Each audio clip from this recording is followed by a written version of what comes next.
நண்பர்களே, முருகனின் அருளால் இனி வருகின்ற நாட்கள் அனைத்தும் நல்ல நாளாக மாறட்டும். இன்னைக்கு நம்முடைய வீடியோ பதிவில் எதை பற்றி பார்க்க போறோம்னா, முருகப்பெருமானுக்கு உகந்த இந்த மாசி மாத வளர்பிறை சஷ்டி என்று இந்த ஒரு மந்திரத்தை சொல்லி வழிபடுங்க. நிச்சயம் 16 வகையான செல்வம் உங்கள் வாழ்க்கையில் உண்டாகும்.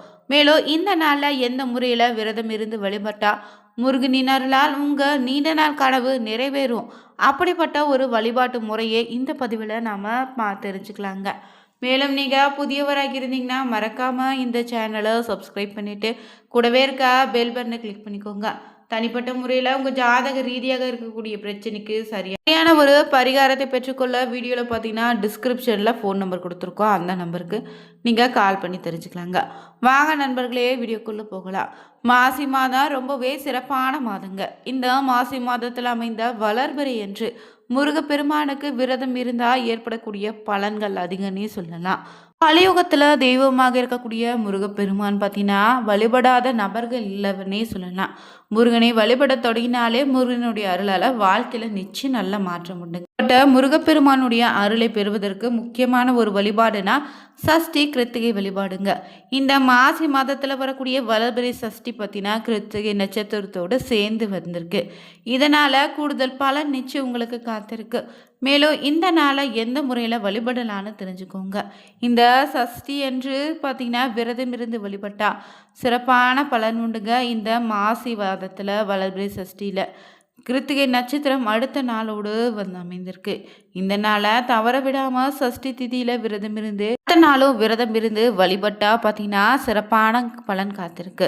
இந்த விரத முறையோடு கூடுதலாக இந்த ஒரு தீபத்தை ஏற்றி வைத்தால் உங்களுடைய வாழ்க்கையில் பலவிதமான நன்மைகள் நிச்சயம் உண்டுங்க. இந்த சஷ்டி திதி பார்த்தீங்கன்னா வருகின்ற 22ஆம் தேதி ஞாயிற்றுக்கிழமை அமைந்திருக்கு. இந்த நாளில் பார்த்தீங்கன்னா நீங்கள் எந்த நேரத்தில் வேண்டுமானாலும் முருகப்பெருமானை வழிபடலாம். இந்த நாளில் பார்த்தீங்கன்னா ராகுகால யமகண்ட நேரத்தை தவிர்த்து மீதம் இருக்கக்கூடிய நேரத்தில் பார்த்தீங்கன்னா எந்த நேரம் உங்களுக்கு பார்த்தீங்கன்னா சிறப்பாக இருப்பதாக நினைத்தீங்கன்னா அந்த நேரத்தில் நீங்கள் முருகப்பெருமானுக்கு இந்த ஒரு தீபத்தை ஏற்றி வழிபடுங்க. அதோடு முருகப்பெருமானுக்கு முன்னாடியே ஒரு தாம்பழத்தட்டை வச்சு அதில் முருகப்பெருமானுக்குரிய தானியமான துவரம் பருப்பை பரப்பி வச்சுட்டு அந்த துவரம் பருப்பில் அருகோணம் என்று சொல்லக்கூடிய நட்சத்திரத்தை கைகளால் வரைந்துக்கோங்க. அந்த நட்சத்திரத்துக்கு நடுவே ஒரு சிறிய வாழை இலையை வைத்து அதற்கு மேலே அகல் விளக்கை வைத்து நெய் ஊற்றி பஞ்சத்திரி போட்டு அந்த அகல் விளக்கை சுற்றி 6 முக்கோணங்கள் இருக்கணும். அந்த முக்கோணங்கள் ஒவ்வொன்றிலும் ₹1 நாணயத்தை வச்சுட்டு இப்போது தீபத்தை ஏற்றி முருகப்பெருமானுக்குரிய மந்திரங்களையும் கவசங்களையும் நீங்கள் முழு மனதோடு சொல்லி அந்த தீபத்தை பார்த்தவாறு உங்களுடைய வேண்டுதல் என்னவோ அதை சொல்லிடுங்க. அந்த சமயத்தில் பார்த்தீங்கன்னா முருகப்பெருமானுக்கு ஏதாவது ஒரு இனிப்பு பொருளை நெய்வேத்தியமாக படைக்க வேண்டும். முழு மனதோடு வேண்டுதலை வைத்த பிறகு கற்பூர தீப தூப ஆராதனை காட்டி உங்களுடைய வழிபாட்டை நீங்கள் நிறைவு செய்துக்கலாம். தீபம் குறைந்தது அரை மணி நேரமாவது அப்படியே எரியட்டுங்க. பிறகு தீபத்தை குளிர வைத்து விட வேண்டும். அந்த நாள் ஒரு நாள் முழுவதும் பூஜையில் அப்படியே இருக்கட்டும். மறுநாள் எழுந்து பசுமாட்டிற்கு இல்லைன்னா பறவைக்கு தானமாக அதை தந்துடுங்க. பிறகு அந்த ₹1 நாணயங்களை ஏதாவது ஒரு துணியிலோ பேப்பரிலோ காவிரியிலோ மடித்து பத்திரமாக செலவு செய்யாமல் எடுத்து வச்சுக்கோங்க. இப்படி செய்வதன் மூலம் உங்களுக்கு இருக்கக்கூடிய கடன் பிரச்சனைகள் முற்றிலும் நீங்குவதோடு செல்வ செழிப்பு நிச்சயம் உங்கள் வாழ்க்கையில் உண்டாகும். இந்த நேரத்தில் என்ன ஒரு வேண்டுதல் வச்சாலும் அது நிச்சயம் நிறைவேற்றி தருவார்.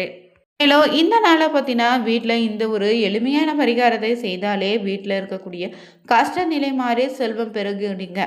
அப்படிப்பட்ட ஒரு பரிகாரம் என்னன்னு தெரிஞ்சுக்கலாம்.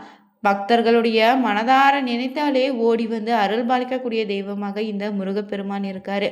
அதனால இவரை தினமும் நினைத்தாலே பக்தர்களுக்கு முழு அருளையும் நிச்சயம் தருவாருங்க. சஷ்டி திதியில முருகப்பெருமானை வழிபடுவதற்கு ஏற்ற திதினே சொல்லலாம். இதுல வளர்பிறை சஷ்டி என்று வாழ்க்கையில முன்னேற்றத்தை தரக்கூடிய நாளாக அமையப்போகுது. அனைத்து மாதங்களும் வரக்கூடிய சஷ்டி திதியிலும் முருகப்பெருமானுக்கு விரதம் இருந்தா விசேஷ பலன்கள் உண்டுங்க. சஷ்டியை போல முருகப்பெருமானுக்குரிய மற்றொரு நாள் தான் கிருத்திகை. இது அடுத்த நாள் இணைந்து வந்திருக்கு. அதே போல இந்த நாளை வழிபட்டுவதால் தீராத வினைகள் அனைத்தும் நிச்சயம் தீருன்னு சொல்லுவாங்க. முருகப்பெருமானுடைய அருளை பெற நினைத்தீங்கன்னா கிருத்திகை நட்சத்திரம் வரக்கூடிய நாளை விரதம் இருங்க. இது முருகப்பெருமானுடைய வளர்த்த காத்தை பெண்களை நினைவாக ஏற்படுத்தப்பட்ட விரத நாள் என்பதால முருகப்பெருமானை வழிபடுவதால வேண்டிய வரங்கள் அனைத்தும் கிடைத்திடுங்க. வாழ்க்கையில எவ்வளவுதான் கஷ்டப்பட்டாலும் வளர்ச்சி என்பதே இல்லை. பலவிதமான கஷ்டங்கள் இருந்து மீள முடியலன்னு நினைக்கிறீங்களா? கடன் பொருட்கடியால சிக்கி தவிக்கக்கூடியவங்க இந்த நாளை பார்த்தீங்கன்னா நீங்கள் வீட்டு பூஜையில் வாழை இலையில் தண்ணீர் வைத்து சுத்தமாக கழுவிட்டு முருகப்பெருமானுடைய படத்திற்கு முன்னாடி வைத்திடுங்க. சிறிய அளவில் இலை இருந்தாலும் பரவாயில்ல, அதை நீங்கள் எடுத்துக்கலாம். அந்த இலையின் மீது ஒரு மண் அகல் விளக்கை வச்சு அதில் பஞ்சு திரி போட்டு சுத்தமான பசு நெய் விட்டு தீபம் ஏற்றணும். வாழை இலையில் அம்பிகை வாசம் செய்வதாக ஐதீகங்க.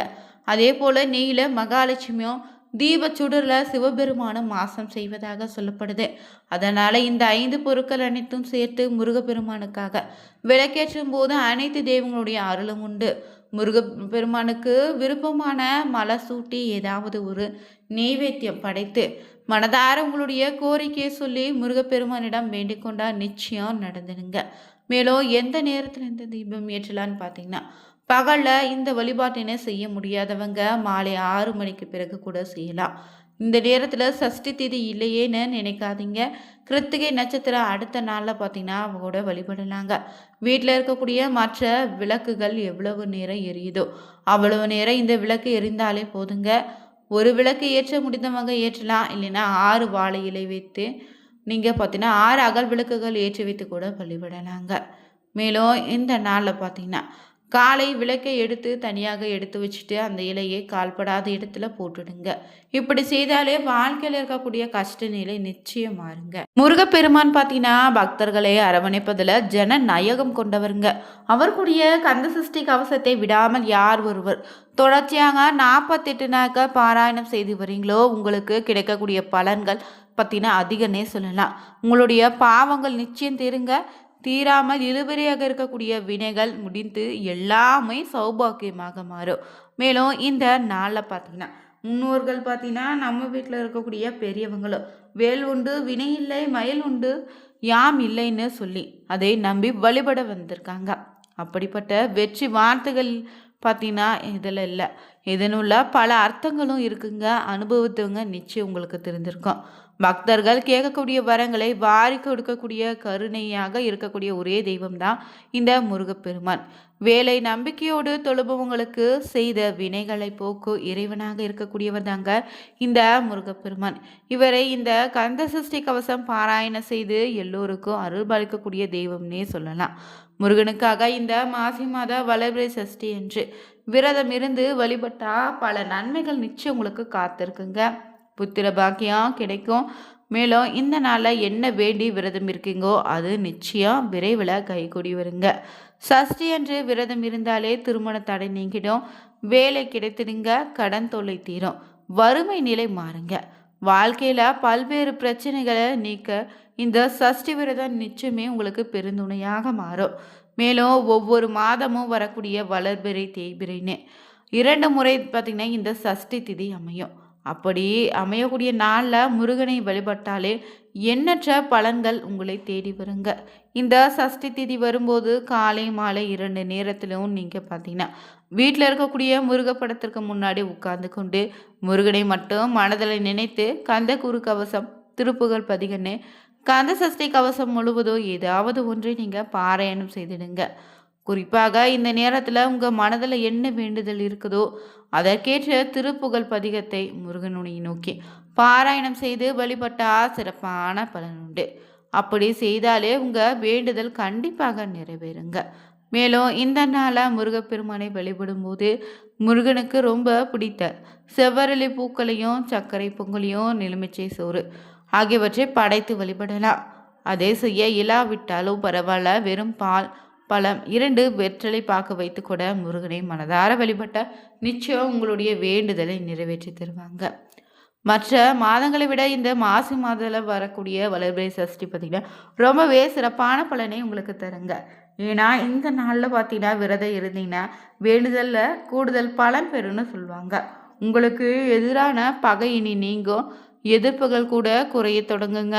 மாசி மாத வளர்பிறை சஷ்டி அன்று விரதம் இருந்தீங்கன்னா பார்த்தீங்கன்னா முருகனுடைய அருளால் 16 வகையான செல்வங்களும் நிச்சயம் உங்கள் வாழ்க்கையில் உண்டாகும். முருகப்பெருமானுடைய பூரண அருள் கிடைப்பதற்கு அருணகிரிநாதருடைய கொடுத்த திருப்புகழ மந்திரத்தை இந்த நாளில் சொல்லி வழிபடுங்க. அந்த பதிகத்தில் இருக்கக்கூடிய 904வது பதிகத்தை உச்சரிக்கலாம். அதை படிக்கும்போதே உங்களுடைய மனம் மொத்தமாக முருகனை சரணடைந்திடுங்க. அவரின் பால் ஈடுபடு கொள்ளும்போது அதனால் முருகனுடைய முழு அருளும் நிச்சயம் உங்களுக்கு உண்டு. வீடியோ உங்களுக்கு பிடிச்சிருந்தா லைக் பண்ணுங்கள், ஷேர் பண்ணுங்கள், கமெண்ட் பண்ணுங்கள். மறக்காமல் சேனலை சப்ஸ்கிரைப் பண்ணிவிட்டு கூடவே இருக்க பெல் பட்டனை கிளிக் பண்ணிக்கோங்க. Thank you viewers.